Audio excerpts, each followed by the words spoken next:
रूपाय विश्वोत्पत्त्यादिहेतवे तापत्रय विनाशाय श्रीकृष्णाय वयं नुमः।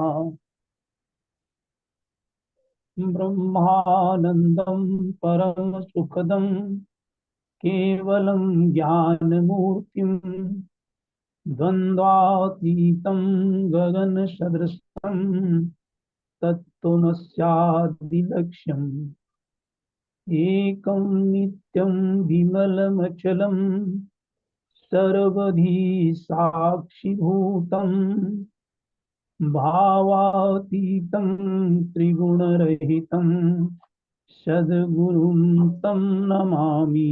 सद्गुरुं तं नमामि। सतत स्मरणीय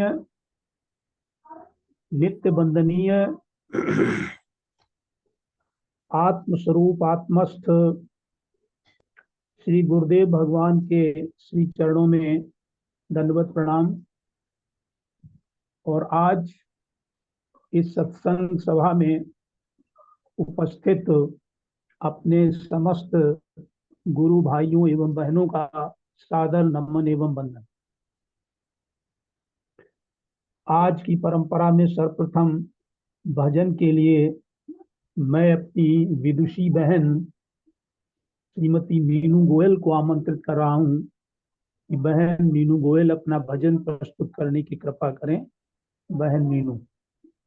जय गुरुदेव। सभी को जय गुरुदेव। सादर नमन। गुरुदेव के श्री चरणों में सादर वंदन। जय गुरुदेव। जय गुरुदेव। गुण दोष से दृष्टि हटाकर जग राम सिया मैं देखो। गुण दोष से दृष्टि हटाकर जग राम सिया मैं देखो। मन में विश्वास जमा कर जग राम सिया मैं देखो।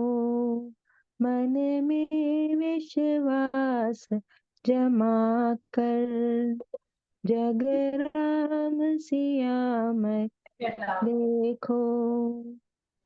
है अनेक में एक का होना जैसे आभूषण में सोना। है अनेक में एक का होना जैसे आभूषण में सोना। इसीलिए समता का भाव जगा कर जग राम सिया मैं देखो। इसीलिए समता का भाव जगा कर जग राम सिया मैं देखो। गुण दोष से दृष्टि हटाकर जग राम सिया मैं देखो। वही दृश्य है वही है दृष्टा, वही सृष्टि है वही है श्रेष्ठा। वही दृश्य है वही है दृष्टा, वही सृष्टि है वही है श्रेष्ठा। इसीलिए गुरु ज्ञान का दीप जलाकर जग राम सिया मैं देखो। इसीलिए गुरु ज्ञान का दीप जलाकर जग राम सिया मैं देखो। गुण दोष से दृष्टि हटाकर जग राम सिया मैं देखो। अपने अमित रूप प्रगटाए वही है छिप कर सामने आए, अपने अमित रूप प्रगटाए, वही है छिप कर सामने आए। इसीलिए सत्संग की गंग नहाकर,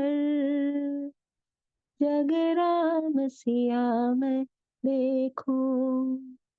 इसीलिए सत्संग की गंग नहाकर, जग राम सिया में देखो। गुण दोष से दृष्टि हटाकर, जग राम सिया में देखो। जड़ चेतन सबका तन धारे, प्रगटे सीता राम हमारे। जड़ चेतन सबका तन धारे, प्रगटे सीता राम हमारे। इसीलिए प्रभु प्रेम में अश्रु बहाकर, जग राम सिया में देखो। इसीलिए प्रभु प्रेम में अश्रु बहाकर, जग राम सिया में देखो। गुण दोष से दृष्टि हटाकर, जग राम सिया में देखो। ज्ञानी दास तजो मन मानी, सिया राम में सब जग जानी। ज्ञानी दास तजो मन मानी, सिया राम में सब जग जानी। इसीलिए तुलसी की वाणी गाकर, जग राम सिया में देखो। इसीलिए तुलसी की वाणी गाकर, जग राम सिया में देखो। गुण दोष से दृष्टि हटाकर, जग राम सिया में देखो। मन में विश्वास जमा कर, जग राम सिया में देखो। जग राम सिया में देखो, जग राम सिया में देखो। बोलिए सतगुरुदेव भगवान की जय। जय। बहुत सुंदर भजन। ये हम लोग बहुत भाग्यशाली हैं जो हमारे इस मंच में हमारी बहनें इतने गहरे अध्यात्म से भरे हुए भजन को जब गाती हैं तो कोई कसर नहीं रहती आत्मज्ञान की। और ये बहुत बढ़िया भजन आपने प्रस्तुत किया कि गुण दोष से दृष्टि हटाकर, जग राम सिया में देखो। मन में विश्वास जगाकर, जग राम सिया में देखो। ये बात सही है कि जब तक हम गुण दोष या राग और द्वेष देखेंगे, किसी को अपना और किसी को दुश्मन, तो सिया राम में सब जग जानी, ये संभव नहीं है। ये तभी संभव है जब हम अपनी दृष्टि को समता में, समत्व भाव में स्थापित कर लें। तब हमें ये संसार में सिया और राम ही दिखाई पड़ेंगे। सब है एक अनेक में एक कहो, जैसे आभूषण में सोना। यहाँ पर वेदांत आ गया। यहाँ पर अनेक दिखाई पड़ रहे हैं जीव, समस्त जीव, लेकिन ये सभी उस एक से ही उपजे हैं, या इन सब में उसी एक का ही अस्तित्व। इसमें समता का भाव जगाकर सब राम हमें देखो। तो इनमें समता, समता के मतलब ये वही, ये जो पंच भौतिक शरीर है इसे छोड़ दें तो 19 तत्व से हमारा सूक्ष्म शरीर है, और वो भी नहीं, उसके अंदर जो हमारा बैठा हुआ आत्मा है वही हमारा स्वरूप है, वही चेतन है, वही ब्रह्म है, वही दृश्य है, वही दृष्टा, वही सृष्टि है, वही सृष्टा। यही गुरुदेव बताते हैं कि दृष्टि और दृश्य। आज ही मैं प्रवचन सुन रहा था, उसमें कह रहे थे कि मिथ्या दृष्टा से, मिथ्या दृष्टि से ये सत्य जगत दिखाई पड़ता है। फिर गुरु ज्ञान का दीप जगाकर जगराम सिया में देखो, ये तभी सबब संभव हो पाएगा जब हमें हमारे अंदर गुरु का ज्ञान उतर आएगा, अपने अमित रूप प्रकटाए, वही ये छिपकर सामने आए। कोई परमात्मा ही सब रूपों में बना हुआ है। जड़ चेतन का सबका तन धारे, प्रगटे सिया राम हमारे। यानी हमारे सिया राम जो है, वो राम सीता जो है, वो जड़ और चेतन सब है। वो कहते हैं परा प्रकृति अपरा प्रकृति सब है तो उन्हीं की। इसलिए प्रभु प्रेम में अश्रु बहाकर, ये बहुत इंपॉर्टेंट लाइन है।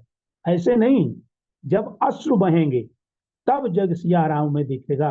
बहुत बहुत धन्यवाद बहन, आपको इसी तरह से मैं अपनी शुभकामनाएं देता हूं कि आप इसी तरह से भजनों को बहुत अच्छे रूप से हम लोगों को सुनाएं, जिससे हम लोगों को भी कुछ प्राप्त हो। बहुत बहुत धन्यवाद बहन। अब मैं आदरणीय वरिष्ठ गुरुभाई शर्मा जी से निवेदन कर रहा हूं कि वो आज के गुरुदेव का प्रवचन श्रवण कराएं। हाँ जी, आज हम सदगुरु भगवान की अमृतमय वाणी से श्रवण करने जा रहे हैं। गुरु गुणाम प्रवचन 10 भाग 2। तो ये सोच रही कि सब जगह मैं ही चमक रही हूँ, पर वो दूसरा बल्ब कहता है नहीं, मैं तो इतना ही हूँ। देखो, कृष्ण भगवान कहते मैं सर्वात्मा हूँ, विश्वात्मा हूँ, सर्वाधिष्ठान हूँ, मेरे बिना कुछ नहीं है। और वैसे ही एक शरीर वाला कहता है मैं मर जाऊं। योग वासिष्ठ में और भागवत में आया है कि मैं मर जाऊंगा, इस पशु बुद्धि को त्याग। ये तो पशु बुद्धि है। भागवत सुनते हो क्या? गीता सुनते हो क्या? उपनिषद सुनते हो क्या? और लोग सुनाते हैं क्या? तुम्हारा इंटरेस्ट है क्या? क्या बताएं? आपको ये तो नहीं मना करते कि खाना बंद कर दो, आप तो ये नहीं करते कि परिवार छोड़ दो। देह से अभी भी क्या काम नहीं किए जाते, फिर भी समझ की एक अलग ही महिमा है। कृष्ण भगवान, राम भगवान चलते नहीं कि बोलते नहीं कि काम करते नहीं, फिर कैसे भगवान है? और तुम क्यों नहीं भगवान होते? केवल इतना ही कि तुम अपनी समझ में फंस गए हो। ये पशु बुद्धि, बुद्धि में ही फंसे हो, ऐसा नहीं। इसलिए बुद्धि नहीं तो फंसोगे क्या? दो बुद्धियां हैं, पशु बुद्धि इमाम, मैं देह हूं, मैं मर जाऊंगा, इस बुद्धि, ये पशु बुद्धि को छोड़। मैं व्यक्ति हूं, ब्रह्म नहीं, ये भी बुद्धि है तुम्हारी। इस बुद्धि को खत्म कर, या इस बुद्धि को व्यवहारिक रूप में रहते हुए पारमार्थिक रूप में जगह न दो।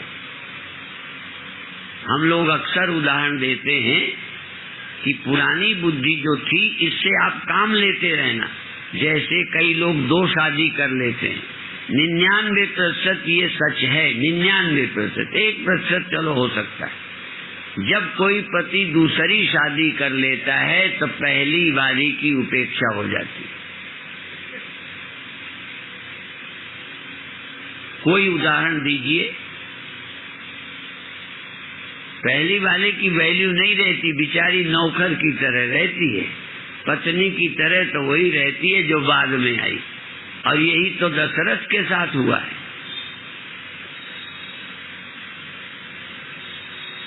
और क्या हुआ है? कौशल्या की मानी क्या? सुमित्रा की मानी क्या? कैकेयी की चल रही। चलो, समझाने के लिए वहां कुछ और भी हो सकता है, पर ये बात है कि नई की चलने लगती है, पुरानी रहती है, बर्तन धोए, घर साफ करे। हाँ, पर उस बिस्तर की अधिकारी बिचारी नहीं हो जाती, हम बिस्तर। ऐसे ही ये जो पुरानी बुद्धि है जो तुम्हें पहले से प्राप्त थी, जब गुरु द्वारा तुमको नई बुद्धि मिल जाएगी, वो तुम्हारे अंग संग होगी, वो तुम्हारी होगी, वो तुम्हारे जीवन को सुखमय बनाए रखेगी और इससे काम लेते रहोगे।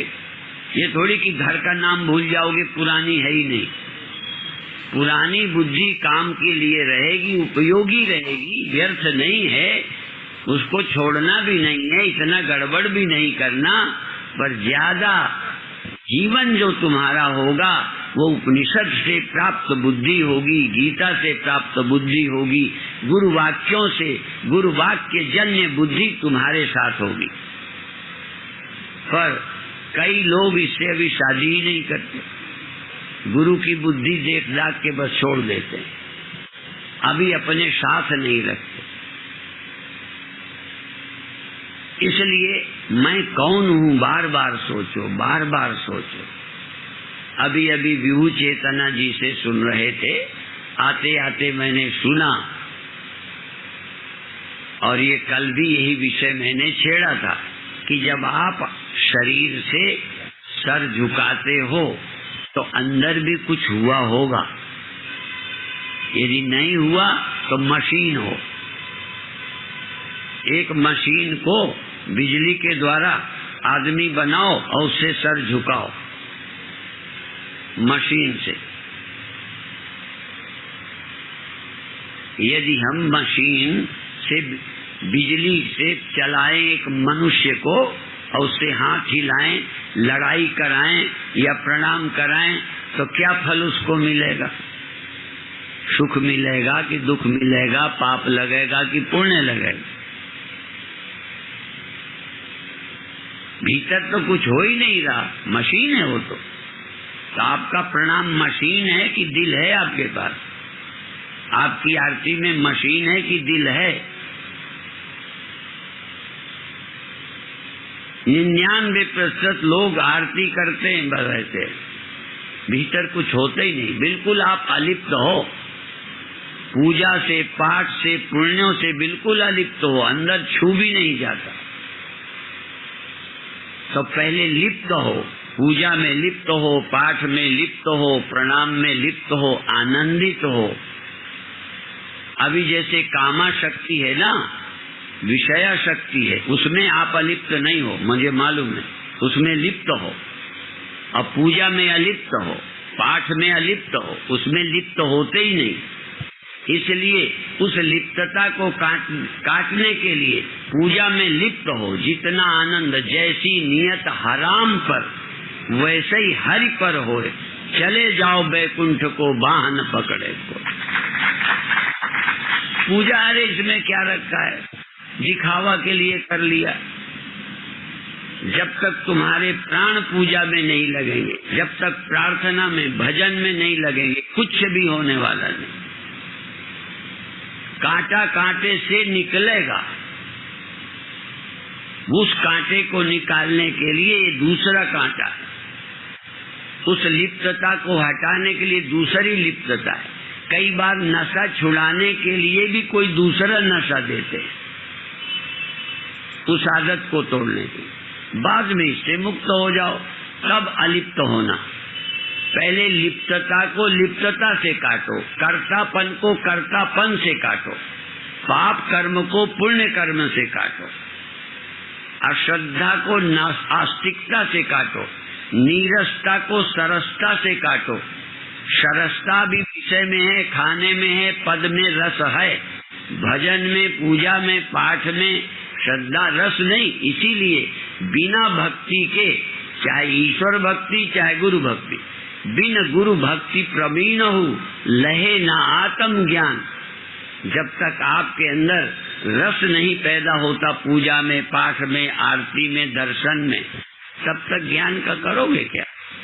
आप भक्ति से अलिप्त रहोगे, पूजा से अलिप्त रहोगे, काम में पहले ही की तरह लिप्त रहोगे, ज्ञान की बातें सुन करके भी लिप्त आप बुराई में रहोगे, क्योंकि बुराइयों से अलिप्त हो ही नहीं पाओगे। बुराइयों से अलिप्त होने के लिए अच्छाई, फिर अच्छाई से भी लिप्त न रहो। पहले भलाई कर, बुराई छोड़। पहले समझे ना, मैं थोड़ा बदल के बोलता हूँ, नहीं तो एक तो बोलते हैं भलाई कर कुएं में फेंक, मैं बोलूंगा भलाई कर बुराई छोड़, और इसके बाद भलाई का अभिमान न हो जाए इसलिए उसे भी कुएं में फेंक दे। भलाई कर कुएं में फेंक, वो भी जमा न रख, नहीं फिर तू बड़ा मानेगा, फिर नया रोग पैदा होगा। एक तो पहले ही था। हम लोग कहानी कहते हैं कि एक के घर में बिल्ली मर गई घर में, तो उसने पड़ोसी से पूछा कि क्या करूं, बिल्ली मर, कहेंगे फेंक दे। बिल्ली पकड़ी, बाहर गांव फेंक आया। जब तक वो आया घर के भीतर ऊंट मर गया। अब उसने पड़ोसी से कहा, कहना मैं क्या करूं, ऊंट तो तेरा फेंका फेंकाया नहीं होना।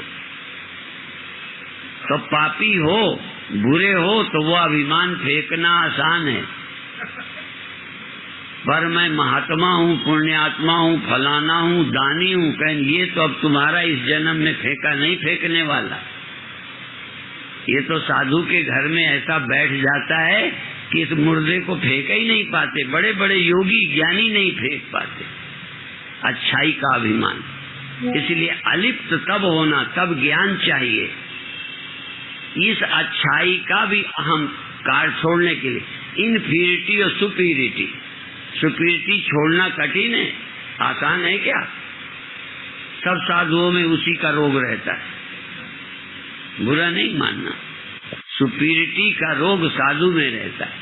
और भी कहो कह दूं, कंचन तजना सहज है, क्योंकि लोग कहते लोभी है, लोभी है इसलिए कंचन छोड़ दिया, ठीक है। अरे तो काम ही है, ये साधु अच्छा नहीं, काम छोड़ दिया, स्त्री छोड़ दी, इसलिए कंचन तजना सहज है। सहज तिया का ने, पर मान बढ़ाई ईर्षा दुर्लभ तजनाए। अब साधु मान लिए फिरता है, कोई बुरा नहीं मानता। मान को कहो ये तो बड़ा है, ये तो बड़ा महान है, अब इसमें खुश हो रहा है। ये नहीं समझता कि ये भी रोग है, ये भी साधुता को नुकसान पहुंचाता है। इसी के कारण साधु साधु नहीं रह पाए। लोगों की निगाह में साधु रहे, क्योंकि स्त्री से बचे हैं, धन से बचे हैं, हाँ, लेकिन अब इससे बचे हैं तभी तो साधु कहला रहे हैं। इसलिए साधु इसी अहंकार से बना हुआ है, इसलिए औरों से ईर्ष्या करता है, वहां तुलना करता है।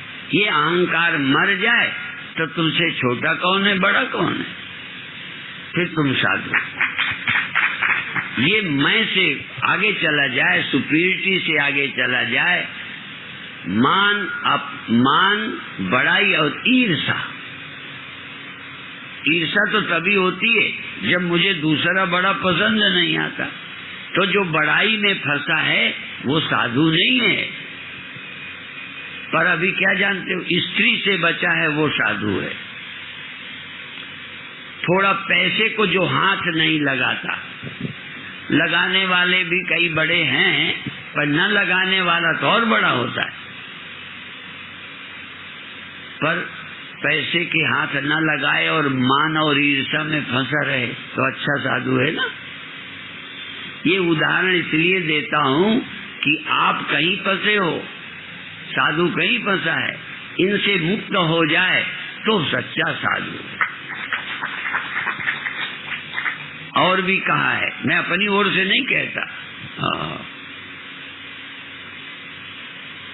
मोटी माया सब तजें, अर्थात पैसा, स्त्री और आसन गद्दी छोड़ दी, जमीन पे बैठ गए अच्छे साधु। फिर कहेंगे वो साला गद्दी का भूखा है, फलाने का, अब देख वही रहा है, परेशान वही है। इसलिए मोटी माया सब तजें, झीनी तजी न जाए, पीर पैगंबर औलिया सब काहू को खाए। पीर को, पैगंबर को, औलिया को सबको खाती है। कौन? झीनी वाली, जो अंदर छिपी है, जिसको लोग देख नहीं पाते, बल्कि आरती उतार रहे हैं झीनी वाली की, पैर छू रहे हैं, पीछे पड़े हैं। अब वो फंसा पड़ा है, वो झीनी में फंस गया। मोटी वाली छोड़कर झीने में फंसा है, बाहर वाली छोड़कर भीतर में फंसा है। नहीं, इन दोनों से छूट जाओ, फिर देखो।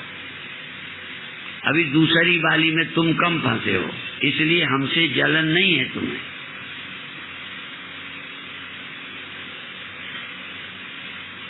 झीनी वाली देख पावे तो संत हो जावे, झीनी वाली से मुक्त हो तो संत कहलाता है, तो मुक्त हो जाता है।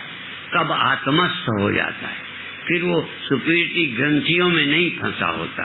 तो आप सब बधाई के पात्र हो। आखिरी बात कहकर समाप्त करेंगे।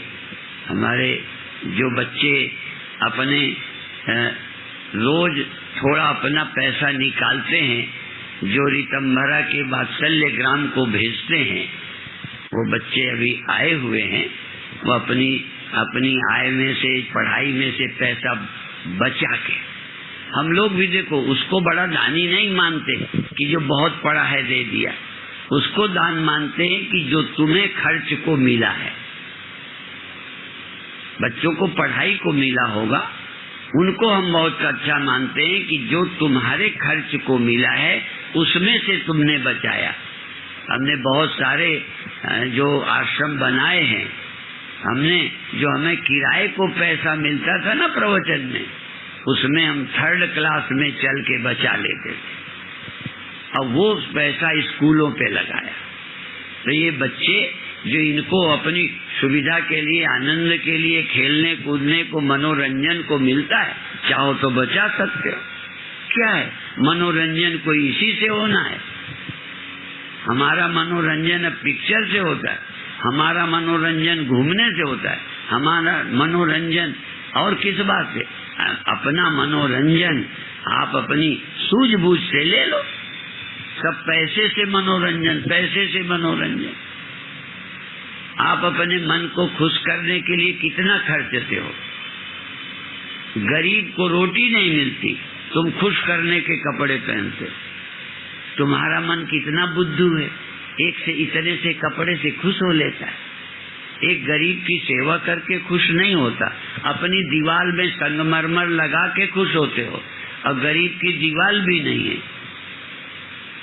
ये खुशी क्या है? तो बेवकूफों की खुशी ऐसे ही होती है, बुरा मत मानना। अभी बुरा मान जाओगे तो अगले साल ना बुलाना, और क्या करोगे?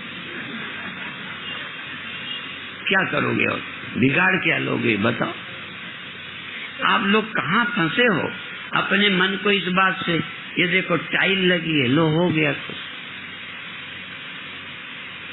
मैं ये नहीं कहता कि इसका आपको अहंकार हो जाए, अहंकार नहीं, सदुपयोग हो जाए वस्तु का।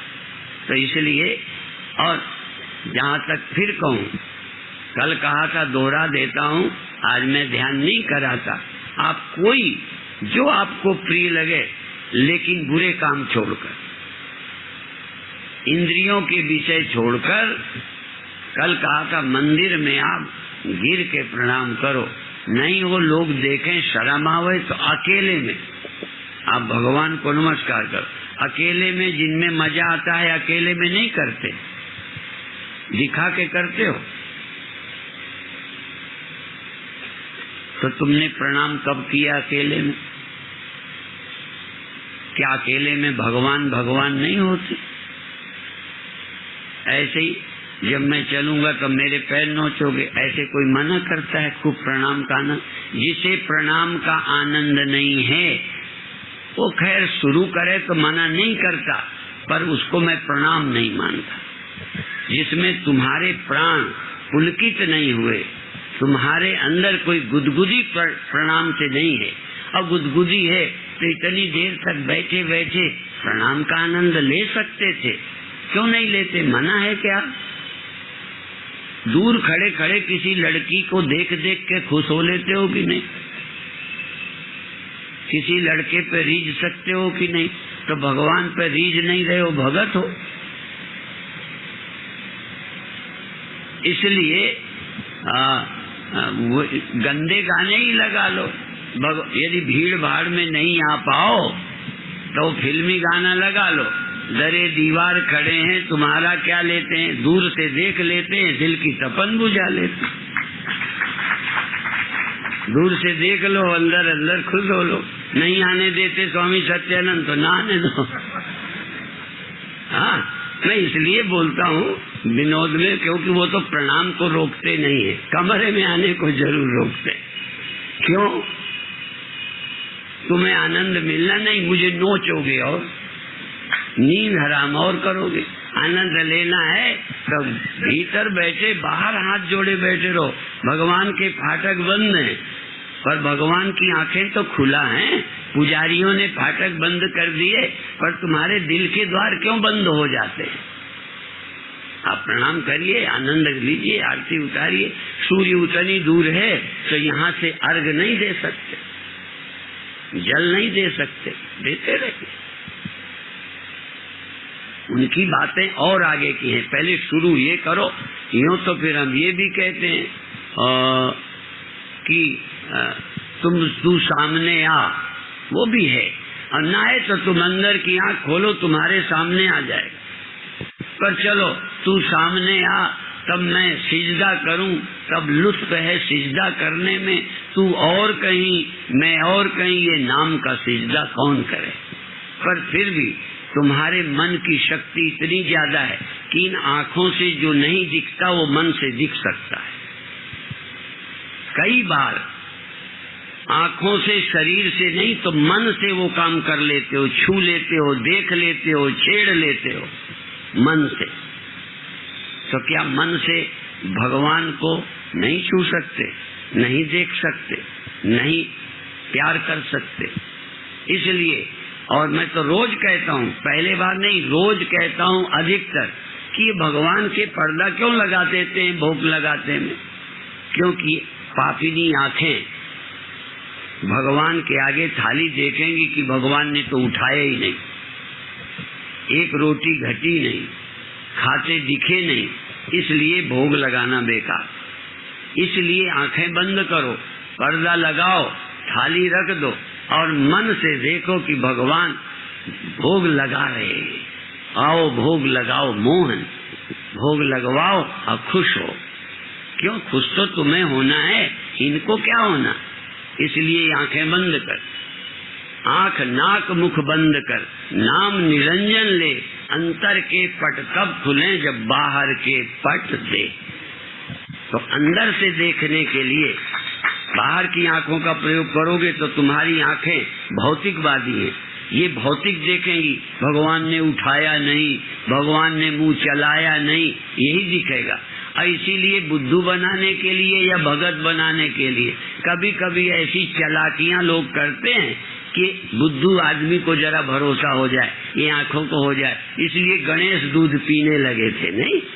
हाँ, इतना बड़े पापड़ क्यों बोले कि मूर्ख आदमी को लगे हाँ भगवान पीते हैं तो दिल करने लग जाए पिलाने का।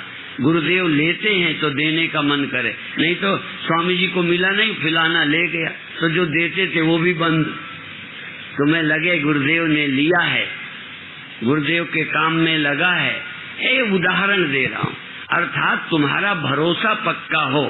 इसलिए सिख लोग सिक्खी दान, भरोसा दान और सबसे ज्यादा विवेक दान, दानों में दान, महादान विवेक दान। ये अरदास देखना, कभी सुनना। तो भरोसा दान मिला? भरोसा तो मिले ही नहीं। क्रिया दान मिल गया, आचरण दान मिल गया, भरोसा दान मिले ही नहीं। भरोसा, भोग रोज लगाया, भरोसा है ही नहीं। दिया रोज, भरोसा है ही नहीं। किया रोज, भरोसा है ही नहीं। इसीलिए लोग ये भी कहते हैं कि अरे भाई, यदि दिल नहीं झुकता तो सर ही झुका दो, शुरू तो करो। सर झुकाना नहीं, सच बात ये, सर नहीं झुकाना, झुकाना तो दिल है, पर अभी बिना सर के दिल नहीं झुकता। बिना छुए आपका प्रणाम पूरा नहीं होता, इसलिए कर लेने देते हैं।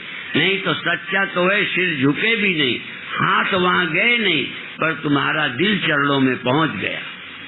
इसलिए सर नहीं झुकता, तो नहीं दिल नहीं झुकता तो सर ही झुका दो, माने शुरू करो। ये प्राइमरी है, ऊपर से कर। अब भीतर से करने लग जाओ तो आप एमए हो गए, पीएचडी हो गए, सब काम हो गया। भीतर से कर सको तो शुरू करो ऊपर से, धीरे धीरे भीतर आरती करो, भीतर में दीप जल जाए प्रेम का, आनंद का, और फिर देखते रहो। विभु ने यही तो कहा था कि अंदर की वृत्ति को देखो, कुछ हो रहा है, और धीरे धीरे फिर बाहर का बंद कर दो। इतना तेल कहाँ से लाओगे, इतनी बत्ती कहाँ, इतना समय कहाँ, इसलिए आप अंदर का दीप जला लो, सामग्री भी नहीं। इसलिए गीता में कहा है, अब श्लोक नहीं आ रहा कि द्रव्यमय यज्ञ से ज्ञानमय यज्ञ श्रेष्ठ है। हाँ, श्रेयान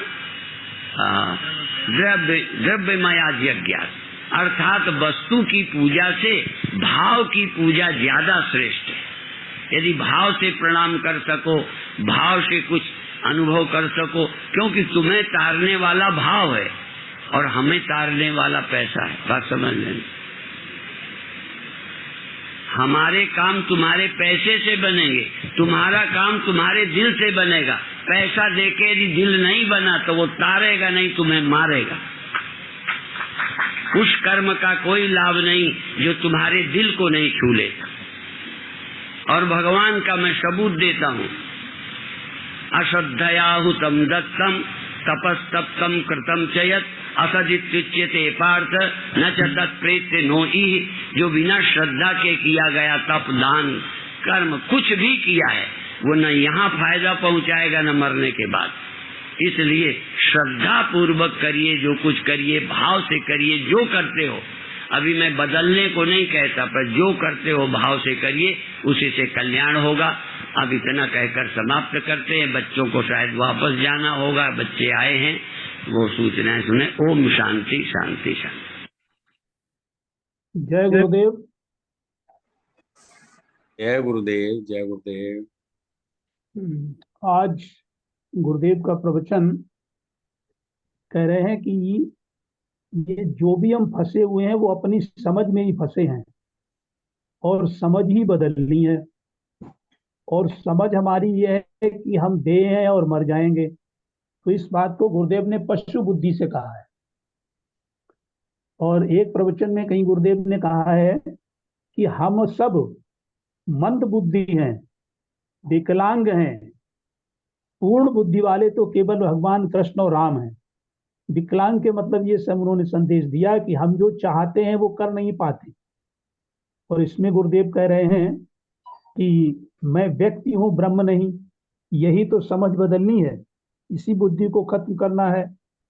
और फिर सार रूप में ये बता दिया कि पहली शादी के बाद दूसरी शादी जो होती है उसमें पहली वाली नौकरानी की तरह हो जाती है। यानी पुरानी बुद्धि नौकरानी की तरह कर लो और नई बुद्धि जो है उसको परमार्थिक उपयोग में लाओ। पुरानी बुद्धि तो केवल व्यवहार के लिए, और जो गुरु प्रदत्त बुद्धि है, जो गीता प्रदत्त बुद्धि है, जो उपनिषद प्रदत्त बुद्धि है, उसको हम अपने परमार्थिक कार्य के लिए परमार्थ के रूप में इस्तेमाल करें। यही गुरुदेव की आज प्रवचन का संदेश है। और बाकी आज हमारी विद्वान विदुषी वरिष्ठ गुरु बहन उषा वसीम जी हैं, उनको मैं आमंत्रित कर रहा हूं कि बहन उषा वसीम जी आप अपने उद्बोधन से हम लोगों को कृतार्थ करें। बहन उषा।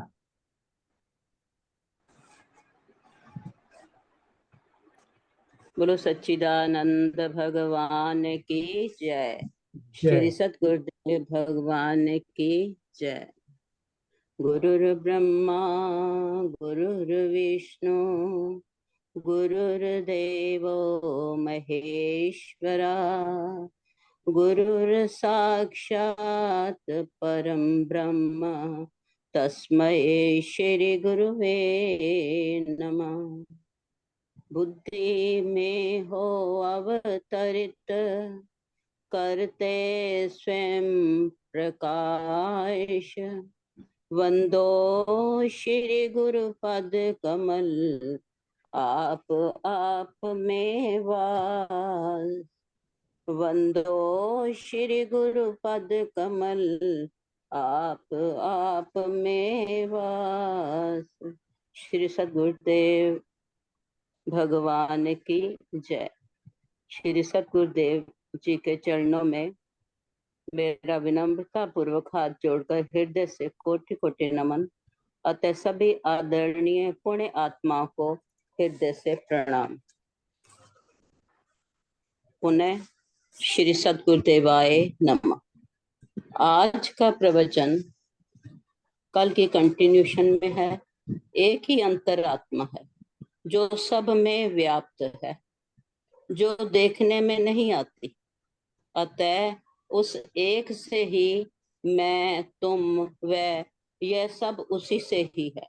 उसके सिवा कुछ दूसरा है ही नहीं। तत्व एक ही है। जो दिखाई देता वह केवल भ्रम है, नाशवान है। गुरुदेव अपनी अमृत वाणी में कहते हैं कि जीव देहधारी डरता है और कहता है मैं व्यक्ति हूं, मैं मर जाऊंगा, मैं ब्रह्म नहीं। वह अपने आप को ब्रह्म नहीं समझता। तो उपनिषद में ऐसी बुद्धि जिसकी है उसे पशु बुद्धि कहा गया है।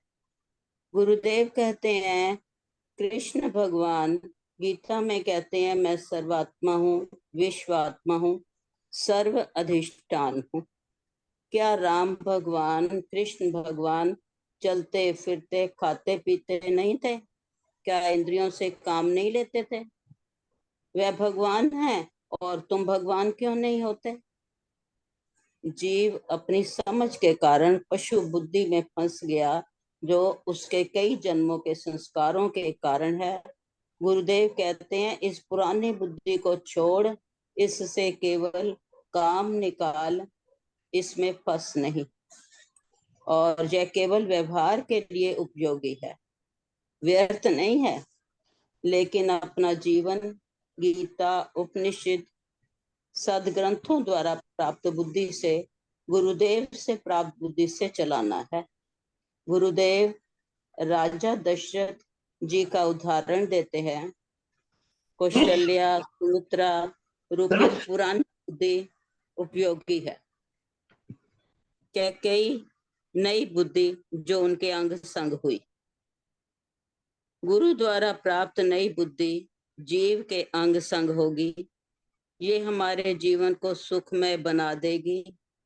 गुरुदेव के द्वारा दिए गए ज्ञान से जीवन यापन बहुत अच्छा होगा। इसलिए बार बार अपने से ये प्रश्न करो, मैं कौन हूँ? मैं कौन हूँ? गुरुदेव प्रश्न करते हैं कि जब आप प्रभु के सामने या गुरुदेव के आगे सिर झुकाते हो तो क्या तुम्हारे भीतर कोई आनंद या खुशी या कोई प्रक्रिया होती है? अगर नहीं होती तो केवल तुम मशीन हो। जैसे रोबोट होता है, वह बिजली से क्रिया करता है, तो तुम केवल मशीन ही हो। तुम्हारा दिल नहीं धड़का, दिल में कोई असर नहीं हुआ, कोई कनेक्शन ही नहीं जुड़ा। उस रोबोट को इस क्रिया का क्या फल मिलेगा? पाप पुण्य, सुख दुख कुछ भी नहीं हुआ।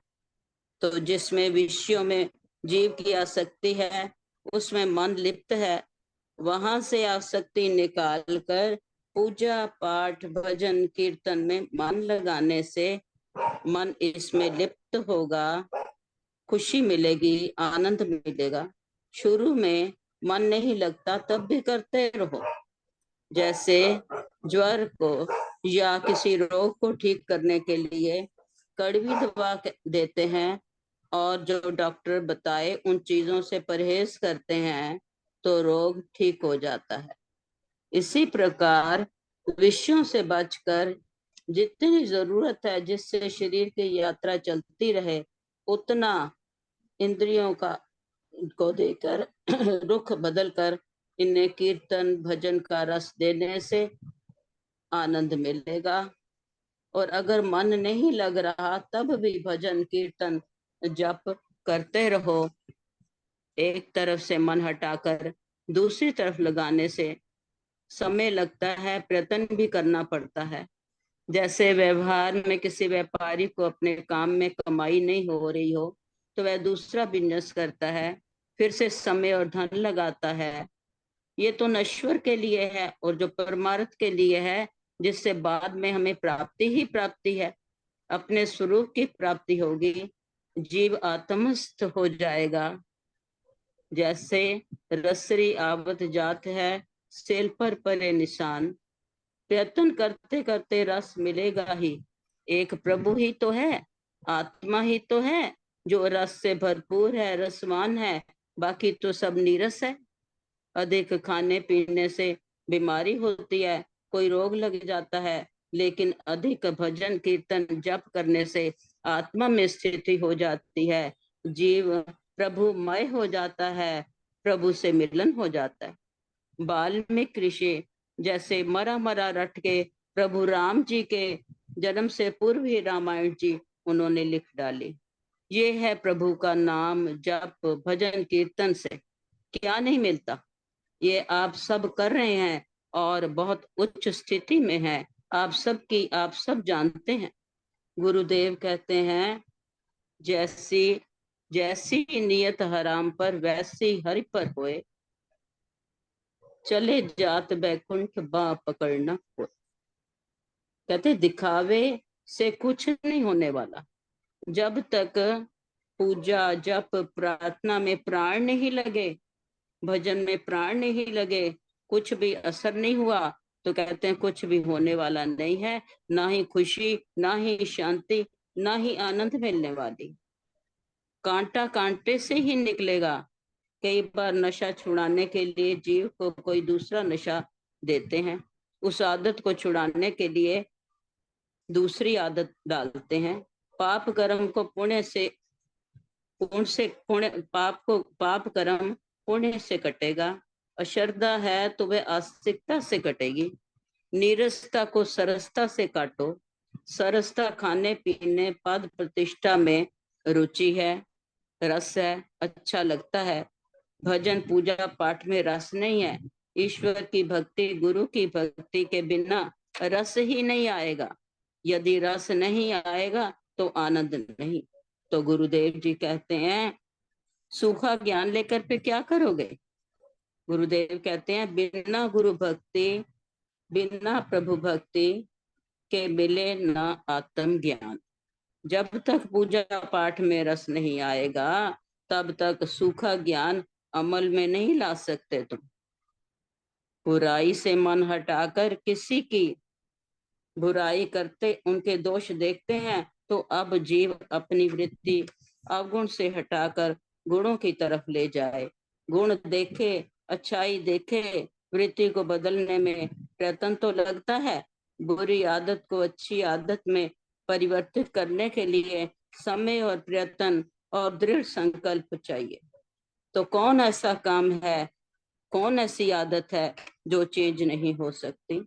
हर एक आत्मा में ये सामर्थ्य है।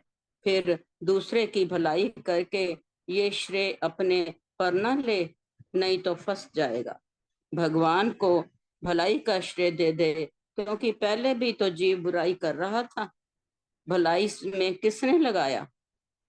इनडायरेक्ट तो वह परमात्मा ही है जो सबका अधिष्ठान है, सबके भीतर है, सब वो ही है।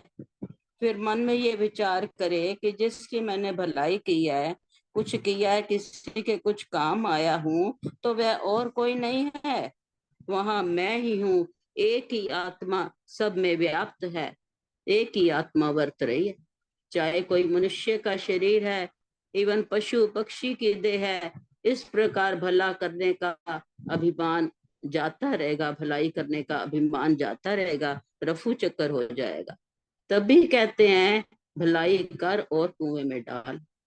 उसको स्मृति में न रखो, याद न रखो। ये समझ बुद्धि गुरु की दी हुई बुद्धि है। बुद्धि समझ प्रयोग में लानी है, नहीं तो नया रोग पैदा हो जाएगा। अच्छाई का अभिमान रूपी रोग से छुटकारा मुश्किल हो जाता है। मैं बड़ी पुण्य आत्मा हूँ, महादानी हूँ, मैंने इतना दान दिया, इसकी सेवा करी, ये अहंकार छोड़ने के लिए भी ज्ञान चाहिए, सच्ची समझ चाहिए। सुपीरियोरिटी छोड़ना आसान नहीं है। सुपीरियोरिटी श्रेष्ठता रूपी रोग साधु को भी हो जाता है। ये छोड़ना सहज नहीं, रतन लगता है। कंचन तजना सहज है, सहज पिया का नेह, पर मान बड़ाई ईर्षा दुर्लभ तजना ए। साधु का मान हो, बड़ाई हो, तो वह इसी में फंस जाते हैं और अपने बराबर किसी को नहीं गिनते, अपने को सबसे ऊंचा गिनते हैं। जो जो कच्चे साधु हैं वो इसी में खुश रहते हैं। गुरुदेव कहते हैं ये भी रोग है, इसलिए साधु साधु नहीं रह पाए। लोगों की दृष्टि में साधु हैं क्योंकि स्त्री में धन में आसक्ति नहीं है, अलिप्त है उससे, लेकिन अभिमान से भरा हुआ है, औरों से ईर्ष्या करता है, दूसरों से तुलना करता है कि मैं श्रेष्ठ हूँ, सुपीरियर हूँ। इस अहंकार को मार दे, खत्म कर दे, तो सब एक समान, ना कोई छोटा ना कोई बड़ा, फिर वो साधु है। साधु का तो अर्थ है कि जिसने अपने मन को साध लिया, उसे क्या लेना देना है मान पद प्रतिष्ठा, छोटा बड़ा सब एक समान है। मान अपमान ईर्ष्या द्वेष को बड़ा रोग मानकर इसमें ना फंसे, वही सच्चा साधु है।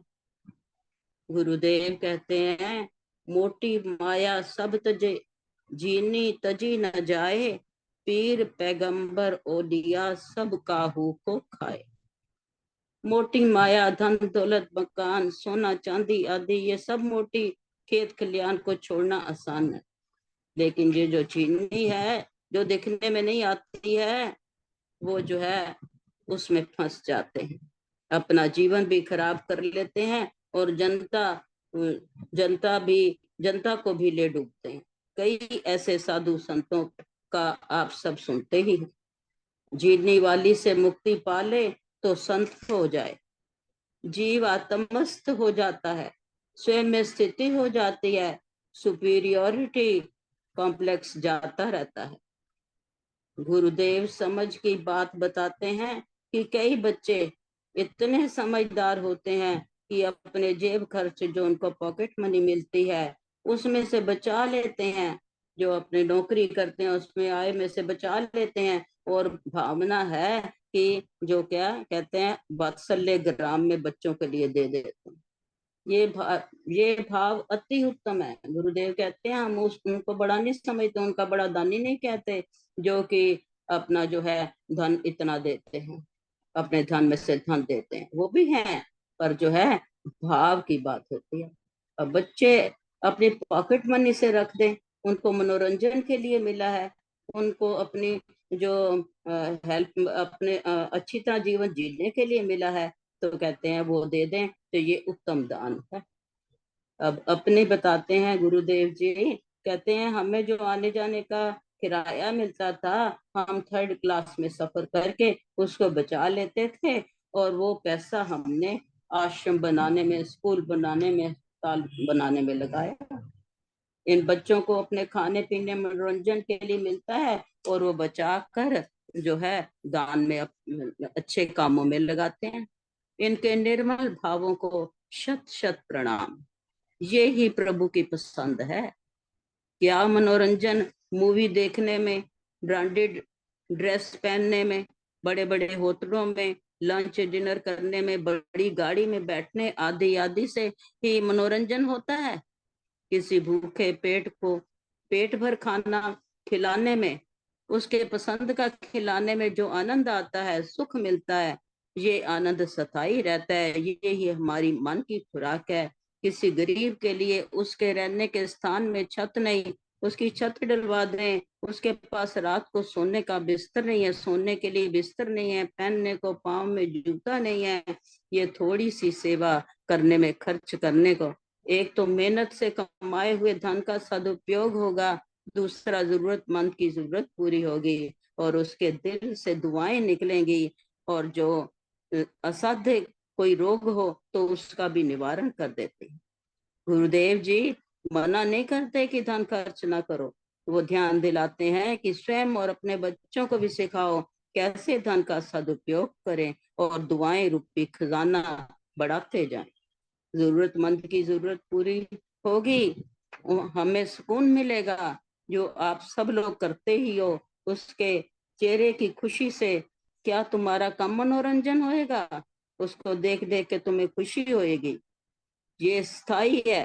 कहते ये सब गुरुदेव से प्राप्त बुद्धि, सदग्रंथों से प्राप्त बुद्धि से ही संभव होएगा। गुरुदेव कहते हैं इंद्रियों के विषयों को छोड़ो और मन को प्रभु की ओर मोड़ो और भजन हो जाएगा। गुरुदेव बताते हैं कि भगवान को, गुरुदेव कहते हैं कि भगवान को भोग लगाने के लिए पर्दा क्यों करते हैं? वो पर्दा इसलिए करते हैं कि हम लोग जो है कि देखेंगे तो भगवान ने तो खाया नहीं, तो खाया नहीं है तो हम क्यों भोग लगाएं? तो ये भी अपने मन से वो निकाल देंगे और भोग नहीं लगाएंगे। इसलिए पर्दा करते हैं कि उन्होंने तो वैसे भी रस लेना, जो भगवान तो रस लेते हैं, भोजन वैसा ही पड़ा होता है पर वो रस लेते हैं। तो भाव करें हम कि भगवान ले रहे हैं, भोग लगा रहे हैं। अब पीछे जो कुछ साल हुए तो आप सबको पता याद ही होगा कि गणेश जी का आया था कि गणेश जी दूध पी रहे हैं। तो इसमें तो मैं भी गई थी जनकपुरी में रात को 2-2:30 बजे कि बेल पत्र का पेड़ है और वहां पर गणेश जी दूध पी रहे हैं, और तो दुकानों पर दूध ही खत्म हो गया था। तो ये क्यों? ये चाहे ठीक था गलत था जो भी हुआ, कि मतलब लोगों की भावनाएं दृढ़ करनी है, तो फिर उनको अच्छा लगेगा कि हम भी दूध पिलाते हैं जाके, भी कुछ ना कुछ तो करेंगे, इससे दिल में खुशी आएगी, आनंद मिलेगा। तो दिल में खुशी तो आनी है, खुशी तो लानी है, आनंद ही लानी है भी। ये पूजा पाठ करने से हमें आनंद मिले तब फायदा है ना। तो कहते हैं कि तुमने, कहते हैं कि जीव सोचता, हाँ, कहते हैं कि जैसे अब कहते हैं कि हम कहते हैं कि भगवान तो भजन भी है ना इसमें, कि ना भगवान को भोग लगाते हैं, भगवान तो खाते नहीं है। तो भगवान का लाइन क्या है उसमें कि तुम जो है धन्य जैसा भोग नहीं लगाते हैं, तुम जो है विदुर जैसा भोग नहीं लगाते, खिलाते नहीं, तो कैसे मैं भोग लगाऊं? तो ऐसे जो मन के भाव हैं, जो मन के भाव हैं वो प्रकट करते हैं। तो मन के भाव ही तो उनको पसंद है, उनको भाव पसंद है। कहते हैं भाव वाले का मेरे ऊपर पूरा भार है। तो कहते हैं कि हाँ, कहते हैं कि भी जो मंदिर बंद हो जाते हैं, भगवान के पट बंद हो जाते हैं, तो तुम बाहर से हाथ जोड़ के आनंद लो ना, उनका सजदा करो, उनको जो है माथा टेको। बाहर से मत्था नहीं टेकना, सिर नहीं झुकाना, झुकाना तो दिल है, पर पहले शुरुआत तो जो है सिर झुकाने से करें ना। तो कहते हैं अब इसमें आया ना, हाँ, कहते हैं तू, किसी ने कहा है कि तू सामने आ मैं सजदा करूं, लुफ्त है सजदा करने में, तू और कहीं मैं और कहीं, ऐसा सजदा कौन करे? तो मन जो है हमारा, हम बाकी चीजें खड़ी कर सकते हैं मन से, तो भगवान को भी तो मन मन में जगह दे ना, मन में खड़ा कर सकते हैं ना उनका विग्रह, और जो है उनके आगे जो है नमस्कार करें, भजन कीर्तन करें। ये भजन कीर्तन नमस्कार ये जरूरी है। एक बार आया ना, उसे कहते हैं जितनी बार तुम गुरुदेव को सिर झुकाओ, गुरुदेव के आगे सिर झुकाओ, तो कहते हैं तुम्हारा जो है उतना ही जो है आगे से अंदर जो है दिल में खुशी पैदा होगी। खुशी तो पैदा होती ही है भाई, किसी बड़े बुजुर्ग को माथा टेको, संत महात्माओं को माथा टेको, तो अंदर से खुशी पैदा होती है, और खुशी ही हमें चाहिए। अब जो है गुरुदेव भगवान बार बार कहते हैं ना कि तुम मत्था टेकते हो, प्रार्थना करते हो, अंदर कुछ होता है कि नहीं होता? तो अगर अंदर होता है कुछ, दिल जो है खुश होता है, आनंद मिलता है, तो जो है ये ही जो है हमारे जो है, ये ही हमें इनाम है, ये ही हमारा पुरस्कार है प्रभु के आगे मत्था टेकने का। तो हमारा दिल बढ़ता है तो हम जो है आगे में उनके आगे माथा टेकते हैं। कहते हैं गुरुदेव जी बताते हैं कि वस्तु पदार्थों की जगह जो है हमें जो है भाव से प्रभु की पूजा करनी है। कहते हैं कि द्रव्य, कहते हैं द्रव्य में यज्ञ से ज्ञान यज्ञ श्रेष्ठ है कि भाव से, कहते हैं उस कर्म से कोई लाभ नहीं है जिसमें दिल ना झुके। बिना श्रद्धा से किया गया कोई भी कर्म जो है उसका ना वर्तमान में ही कोई फल मिलता है, ना ही भविष्य में मिलता है। तो मेरा ख्याल तो ये शायद एक आध बिंदु कोई रहता है, ध्यान नहीं है। हाँ, कहते हैं आरती शुरू करो, धीरे धीरे जो है अंतर जो है प्रेम का, आनंद का दीप जलेगा तुम्हारा। अपनी वृत्ति तुम्हारी चेंज होएगी, तो वृत्ति को ही चेंज करना है। इन्हीं शब्दों से मैं अपनी वाणी को विराम देती हूँ। जो त्रुटि रह गई हो, गलती हो गई हो, क्षमा करना। धीरे धीरे गुरुदेव की कृपा से सुधार हो जाएगा। जय जय गुरुदेव। गुरुदेव। जय गुरुदेव। बहन, कोई गलती नहीं, आपने बहुत बिंदुवार, बहुत अच्छी तरह से आज की अभिव्यक्ति दी। इसके लिए आपको बहुत बहुत धन्यवाद। आपसे गलती संभव ही नहीं है, क्योंकि आप इतनी विदुषी और इतनी आपका चिंतन इतना अच्छा है, तो बहुत बहुत धन्यवाद। अब मैं श्री रामकार गुप्ता जी को आमंत्रित कर रहा हूँ समय को देखते हुए संक्षिप्त रूप से उद्बोधन और उसके बाद फिर समापन। जय गुरुदेव भाई साहब, बहुत बहुत जय धन्यवाद। गुरुदेव। आज के प्रवचन में गुरुदेव ने मेरी समझ में आया 3 बिंदुओं पर बहुत ध्यान आकर्षित किया है। पहला ये कि जो अकारण लिप्तता है या अनावश्यक लिप्तता है विषयों में, उससे हम विरक्त हों और पूजा पाठ जैसे, ध्यान, भजन श्रवण जैसे, सत्संग जैसे उत्तम कार्यों में लिप्तता को बढ़ाएं। और दूसरा, गुरुदेव ने जो बहुत उत्तम बात बताई कि अपने खर्च में से बचाकर दान, ना कि अपने ऊपर वजन डालकर कि मुझे बड़ी धनराशि दान करनी चाहिए। अरे इतना मच्छर है आज कुछ। उससे ज्यादा उत्तम है अपने खर्चों में से छोटी छोटी बचत कर एक बड़ी धनराशि एकत्रित कर उसको दान करना ज्यादा उत्तम है। जैसे बच्चों का उन्होंने उदाहरण दिया कि वात्सल्य ग्राम के जो छात्र छात्राएं अपने खर्चे में से बचाकर दान के लिए धनराशि लेकर आए, उससे गुरुदेव बहुत प्रसन्न हुए। और तीसरा जो गुरुदेव ने बहुत उत्तम बताया, भाव पूजा या भाव श्रद्धा, इस बात के लिए उन्मत्त ना हो कि हमें गुरुदेव के चरण छूने हैं, अथवा पैसे खर्च करके किसी बड़े तीर्थ यात्रा करके किसी धाम में जाकर वहाँ हम बहुत पैसा खर्च करके दान लिखा करके हम कुछ विशेषाधिकार प्राप्त करके पूजा करने को उत्तम समझें, वो नहीं, बल्कि भगवान को भी दूर से ही प्रणाम करके प्रसन्न हो और गुरुदेव को भी बैठे बैठे प्रवचन सुनते सुनते, यहाँ तक कि सत्संग जो हम कैसेट में प्रवचन सुनते हैं अथवा जो इस सत्संग में हम गुरुदेव की वाणी सुनते हैं, उसमें भी मन ही मन प्रणाम करके भाव श्रद्धा के द्वारा अपने मन को प्रसन्न कर सकते हैं और उस निकटता का, परमेश्वर से, गुरुदेव से उस निकटता का लाभ उठा सकते हैं। इतना ही कहकर मैं अब और अधिक न कहकर कार्यक्रम के समापन की आज्ञा हुई है उसकी ओर चलता हूँ। गुरुर्ब्रह्मा गुरुर्विष्णु गुरुर्देवो महेश्वरः गुरुर्साक्षात् परं ब्रह्म तस्मै श्री गुरुवे नमः। ध्यानमूलं गुरुर्मूर्ति पूजामूलं गुरुपदं मंत्रमूलं गुरुर्वाक्यं मोक्षमूलं गुरुकृपा।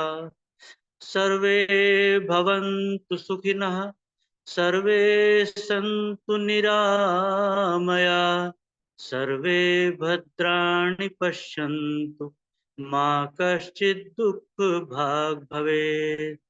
बोलिए सद्गुरुदेव भगवान की जय। जय आज के आनंद की जय। जय।